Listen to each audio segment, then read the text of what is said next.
L'aviation en Afrique n'a jamais été un simple moyen de transport. Elle a été et continue d'être un vecteur de développement économique, un symbole de souveraineté et une porte d'entrée vers le monde.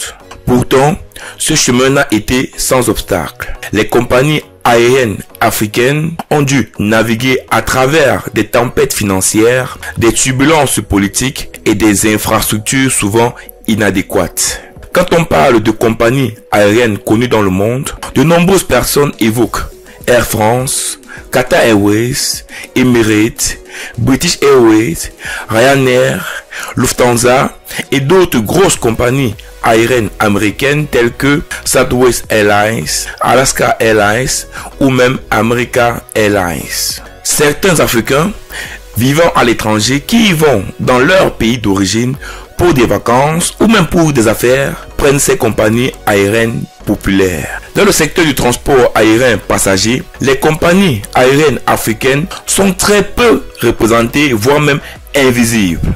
Mais est-ce vraiment le cas?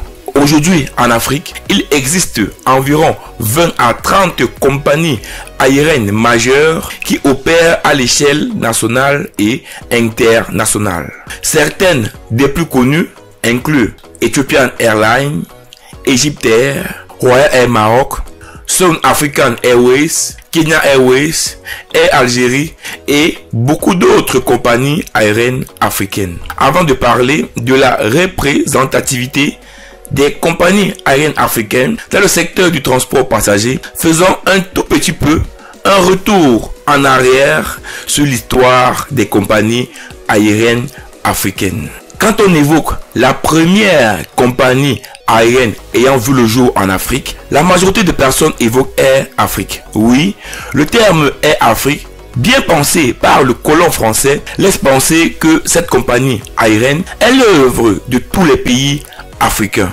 Mais malheureusement, Air Afrique fut fondée en 1926 sous l'ère coloniale française. Air Afrique est le nom de plusieurs compagnies aériennes africaines successives, dont la plus ancienne remonte en 1926 et la plus récente a disparu en 2002. L'histoire d'Air Afrique commence avec la fondation de la compagnie générale aéropostale en 1927. Cette compagnie est créée par l'aviation française de Pierre-Georges Latécoère, bien que ce ne soit pas encore Air Afrique. Aéropostale a établi plusieurs routes en Afrique pour le transport du courrier aérien reliant l'Europe à l'Afrique de l'Ouest et au-delà. En 1934, Aéropostale est intégré dans Air France et continue à opérer des vols vers l'Afrique. C'est à cette époque où les routes aériennes africaines se développent sous l'égide des puissances coloniales, principalement pour relier les colonies aux métropoles. C'est le 28 mars 1961 que la véritable Air Afrique telle qu'on la connaît est fondée par la réunion de 11 pays africains nouvellement indépendants, dont le Sénégal, la Côte d'Ivoire, le Cameroun, la Mauritanie, le Tchad, la République centrafricaine, le Niger, le Burkina Faso, le Gabon, la République du Congo et enfin le Bénin. Chaque nation possédait un capital de 6,54%, soit 71,94% de parts détenues par les 11 nations africaines. Le reste était détenu par des entreprises françaises. L'année de création de Air Afrique en 1961, juste après les indépendances de nombreux pays africains francophones subsahariens, montre clairement la nouvelle forme de colonisation que l'on a surnommée le néocolonialisme. Mais avant Air Afrique, des compagnies aériennes existaient déjà en Afrique. La première compagnie aérienne en Afrique, détenue en majorité ou à 100% par les Africains, est Ethiopian Airlines. Fondée le 21 décembre 1945, elle a été créée avec l'aide de la compagnie américaine Trans World Airlines et a effectué son premier vol commercial le 8 avril 1946 reliant Addis Abeba à l'Égypte. Cette compagnie aérienne, détenue à 100% par l'Éthiopie, est aujourd'hui l'une des plus anciennes et des plus prospères compagnies aériennes du continent africain. Il faut dire, avant 1945, les compagnies aériennes étaient déjà en place sous l'administration coloniale. Nous avons eu par exemple la compagnie espagnole de transport aérien qui fut fondée en 1920 au Sahara espagnol, actuel Sahara occidental. C'était une compagnie aérienne espagnole opérant dans le Sahara occidental sous domination coloniale espagnole. C'est l'une des premières compagnies aériennes à opérer sur le continent africain, principalement pour le transport du courrier. Ensuite, on a eu la Société Générale de Transport Aérien, fondée en 1927 en Afrique de l'Ouest française. Cette compagnie aérienne française opérait des vols réguliers en Afrique de l'Ouest française. Cette compagnie a joué un rôle important dans l'établissement des premières routes aériennes dans la région. Union Airways a été fondée en 1929 en Afrique du Sud par le major Alistair McIntosh Miller qui deviendra South African Airways le 1er février 1934. South Africa Airways est devenue l'une des principales compagnies aériennes du continent africain, jouant un rôle crucial dans le transport aérien en Afrique australe. Miss Airwork, qui deviendra Egyptair, fut fondée en 1932 en Égypte. Elle a été créée par l'entreprise britannique Airwork.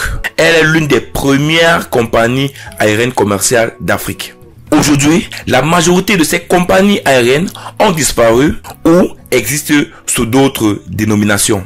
Entre 1950 et 2000, plusieurs compagnies aériennes ont vu le jour en Afrique et ont également disparu très rapidement. C'est le cas de Cameroon Airlines qui est fondée en 1971 et disparaît en 2008. Aujourd'hui, elle a été remplacée par Cameco et fait uniquement des vols nationaux.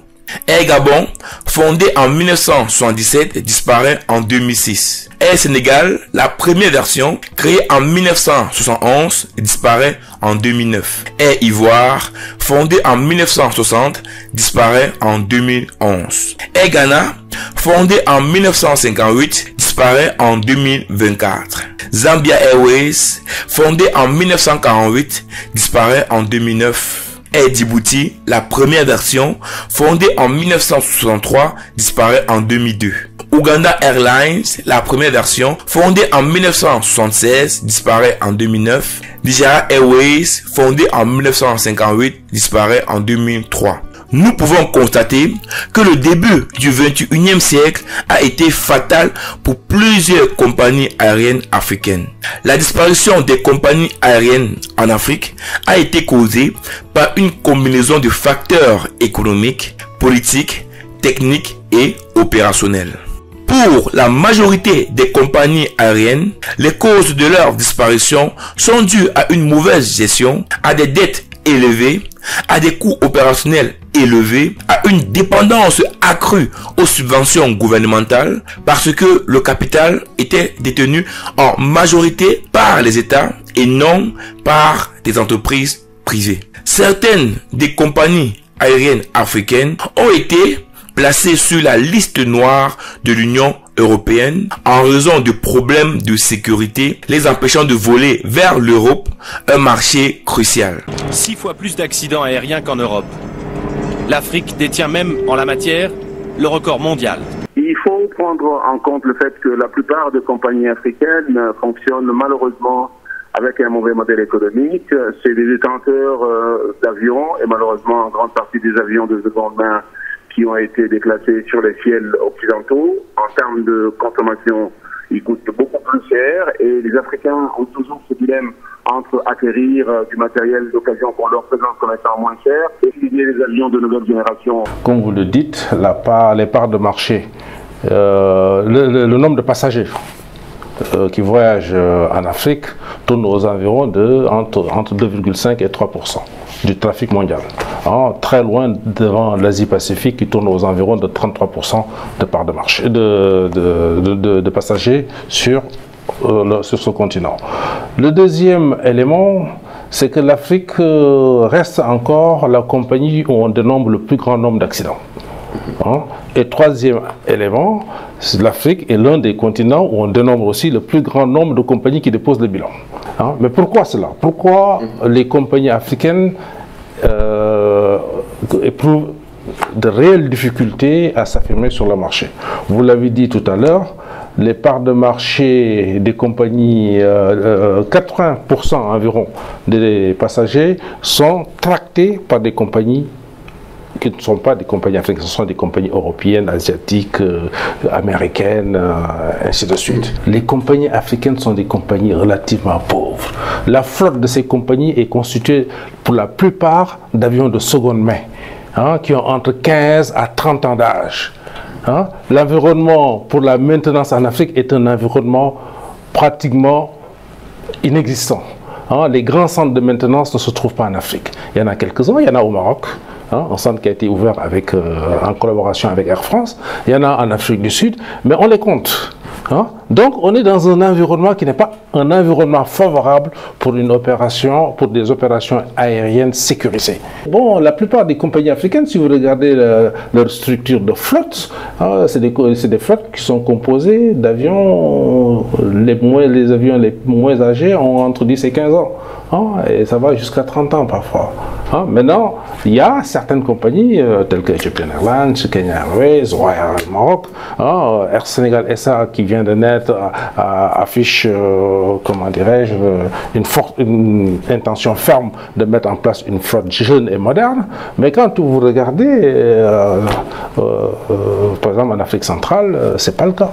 C'est le cas par exemple de Angola Airways, banni de l'espace aérien européen en 2007, Sudan Airways, Air Zimbabwe, placé sur la liste noire de l'Union européenne en 2012. Les compagnies de la République démocratique du Congo, de la Guinée équatoriale, de la Sierra Leone, du Gabon, du Bénin, du Libéria, de Djibouti et de la Centrafrique ont toutes été interdites de vol vers l'Union européenne et cela a également participé à la chute de ces compagnies aériennes.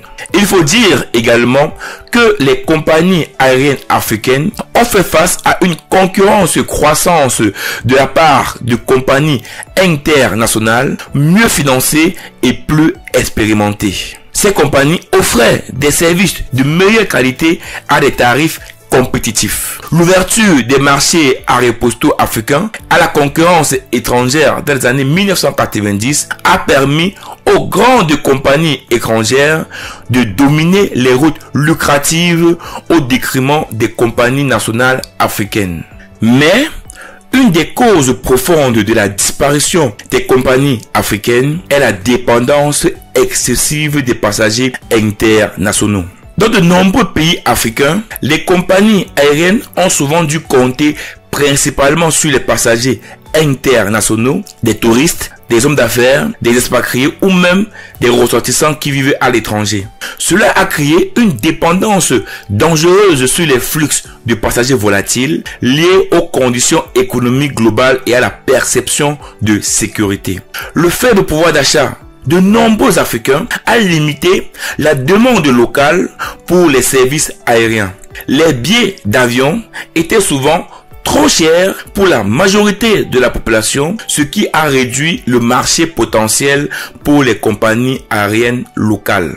Ces compagnies africaines ont des coûts opérationnels très élevés, ce qui les obligeait d'ailleurs à fixer des prix de billets plus élevés. Cela a encore restreint l'accès des populations locales au transport aérien, rendant difficile l'établissement d'une base de clientèle stable. Et enfin, les taxes élevées sur les billets d'avion et les services aériens dans certains pays africains ont également contribué à rendre les voyages aériens inaccessibles pour de nombreux Africains, réduisant ainsi la demande. Toutes ces raisons peuvent expliquer la disparition en cascade de plusieurs compagnies aériennes africaines dans les années 2000. Mais nous ne pouvons pas rester uniquement sur ces notes négatives, parce qu'il existe certaines compagnies aériennes qui ont vu le jour dans les années 50 et qui existent jusqu'à aujourd'hui. Certaines ont disparu et réapparu avec de nouvelles stratégies d'expansion. Nous avons 5 grosses compagnies aériennes africaines qui comptent parmi les plus grandes compagnies dans le monde. Nous avons Ethiopian Airlines, fondée en 1945 et qui demeure très active aujourd'hui, est la plus grande compagnie aérienne d'Afrique en termes de flotte. Cette compagnie détient 135 avions, principalement des Boeing, et effectue plusieurs destinations internationales. Ethiopian Airlines est réputée pour sa ponctualité, ses services de qualité et ses investissements dans une flotte moderne. Egyptair, fondée en 1932 et toujours très actif aujourd'hui, exploite une flotte de 70 avions. Elle est la deuxième compagnie aérienne africaine possédant le plus grand nombre derrière Ethiopian Airlines. Air Algérie, fondée en 1946, possède une flotte de 56 appareils modernes. Elle dessert l'Europe, l'Afrique, l'Asie, l'Amérique du Nord et le Moyen-Orient. Royal Air Maroc, fondée en 1957 et toujours très actif aujourd'hui, exploite une flotte de 53 avions, dont un avion cargo. La compagnie aérienne marocaine a pour ambition de doubler la taille de sa flotte. Elle envisage de passer à 105 avions modernes à l'horizon 2025. Elle espère devenir donc la deuxième flotte la plus importante d'Afrique. Et enfin, nous avons Kenya Airways, qui est la 5e compagnie aérienne africaine avec une flotte de 36 appareils, principalement des Boeing.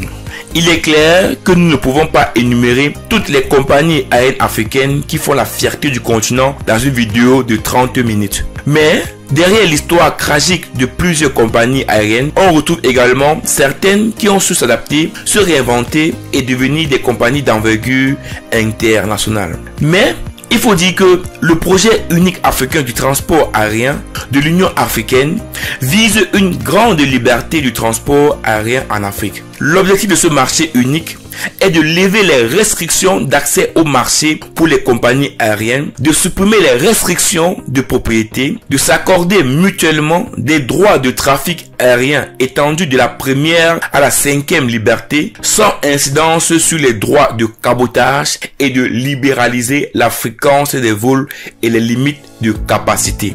Le but est de renforcer les vols intra-africains en rendant les billets d'avion plus accessibles aux Africains, accroître les connexions intra-africains et arrêter de dépendre exclusivement des passagers internationaux.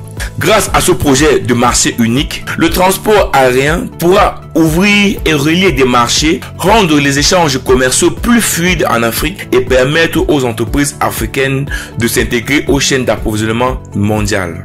Vous savez, le MUTAN n'est ni plus ni moins que la mise en œuvre de la décision de Yamoussoukro qui connaît des atermoiements de certains États. Vous voyez, depuis 1988, déclaration, et en 1988, la décision de Yamoussoukro, ça a bougé très peu. C'est en 1989 jusqu'au 36e session des chefs d'État de l'OU à l'époque que la décision a été entérinée et on avait 2 ans pour vraiment l'implémentation totale. L'implémentation de la décision de Yamoussoukro fait une économie d'échelle. Ce n'est pas moi qui le dis, c'est des études d'1,5 milliard de dollars. Des emplois directs, de 300 000 emplois directs. La réduction des coûts du billet. Bon, le coût de sharing, qui dit réduction des coûts du billet, entraîne l'attrait des hommes d'affaires. Les touristes, les voyageurs, quand ils viennent, les hôtels sont pleins. Si les hôtels sont pleins, il y a l'emploi pour les jeunes. Les hommes d'affaires, quand ils viennent développer les choses, c'est l'économie qui se développe. C'est pour ça que le MUTAN, je vous assure que ça a eu un engouement terrible. Donc, ce projet de marché unique est un projet réel qui pourra permettre d'agrandir le marché africain, d'accroître le transport aérien africain, mais surtout de faciliter le transport de biens, de services et de personnes sur le continent africain. L'histoire des compagnies aériennes africaines est un voyage fascinant à travers les défis et les triomphes qui ont marqué le développement de l'aviation sur le continent. Depuis les premières tentatives pionnières des années 1920 jusqu'aux acteurs majeurs d'aujourd'hui, chaque étape raconte une histoire de résilience, d'innovation et de lutte pour surmonter des obstacles uniques. Au début du XXe siècle, les compagnies aériennes africaines ont dû se frayer un chemin à travers des conditions difficiles. Avec des infrastructures limitées et des ressources souvent insuffisantes, ces compagnies ont travaillé et travaillent dur pour se faire une place dans le ciel. Les pionniers comme Air Afrique ont jeté les bases d'un réseau de transport aérien qui a progressivement évolué pour relier les pays africains entre eux et au reste du monde. Malgré les succès initiaux, de nombreuses compagnies ont dû faire face à des défis importants. Les difficultés financières, la mauvaise gestion et les obstacles politiques ont conduit à la disparition de certaines compagnies emblématiques. Les compagnies comme Air Ivoire et Air Gabon, malgré leurs contributions significatives, ont vu leur opération se terminer à cause de ces défis. Aujourd'hui, des compagnies comme Ethiopian Airlines, Royal Air Maroc, Sun African Airways, Kenya Airways, Air Algérie ou même Rwandair représentent un nouvel espoir et un renouveau pour le secteur. Avec des flottes modernes, des services de qualité et des réseaux étendus, elles démontrent le potentiel du secteur aérien africain et l'engagement croissant vers des normes internationales élevées. Cependant, les défis persistent. L'absence de passagers locaux, les coûts opérationnels élevés et la concurrence internationale restent des obstacles majeurs. Pour assurer un avenir prospère, les compagnies aériennes africaines doivent continuer à investir dans la sécurité, améliorer l'efficacité opérationnelle et renforcer les partenariats régionaux. En fin de compte, l'histoire des compagnies aériennes africaines est un reflet de l'évolution du continent lui-même, dynamique, en constante transformation et riche en potentiel. Les compagnies qui réussissent aujourd'hui sont celles qui apprennent des défis du passé, s'adaptent aux exigences du présent et se préparent aux opportunités de l'avenir. Si aujourd'hui vous voulez libéraliser le marché, mais qu'est-ce que vous allez obtenir par rapport rien que si vous prenez l'environnement de l'Afrique de l'Ouest, vous avez une compagnie ou deux dans chaque pays. Dans chaque pays. Alors, vous allez vous retrouver et ces compagnies font toutes les mêmes destinations. Donc, ce que vous allez obtenir, c'est que au mieux, ce sera une guerre de prix. Si vous ne régularisez pas le système, au pire, vous allez vous retrouver avec un service au rabais. Parce qu'il faudra le plus attirer le monde et c'est juste une frange de population. Je crois que ce qui serait bien à faire pour certains pays, j'imagine que ce n'est pas le cas pour tous. C'est-à-dire que quand vous prenez le cas du Sénégal, y a-t-il des incitations aux gens à voyager par avion? Européens et Américains se sont concertés pour mettre en place des alliances, qui sont des mastodontes, où les compagnies se sont regroupées avec des forces de frappe extraordinaires, et ils ont dit on va prendre le monde. Et c'est ce qu'ils sont en train de faire. Et voilà, comme il y a la convention de Chicago qui reste encore de vigueur dans pas mal d'États. Il dit aux petits États, écoutez, maintenant, c'est l'open sky, ouvrez le ciel, et ils font toutes les pressions possibles. Moi, je ne suis pas d'accord pour cela. Vous n'êtes pas d'accord? Je ne suis pas d'accord pour cela. Avant de libéraliser, il faut qu'on ait les moyens de libéraliser. Si on n'a pas les moyens de libéraliser notre ciel, il est hors de question de libéraliser notre ciel. Merci d'avoir regardé la vidéo jusqu'à la fin. N'hésitez pas à partager vos pensées et à vous abonner pour plus de contenu sur les histoires en Afrique. À bientôt.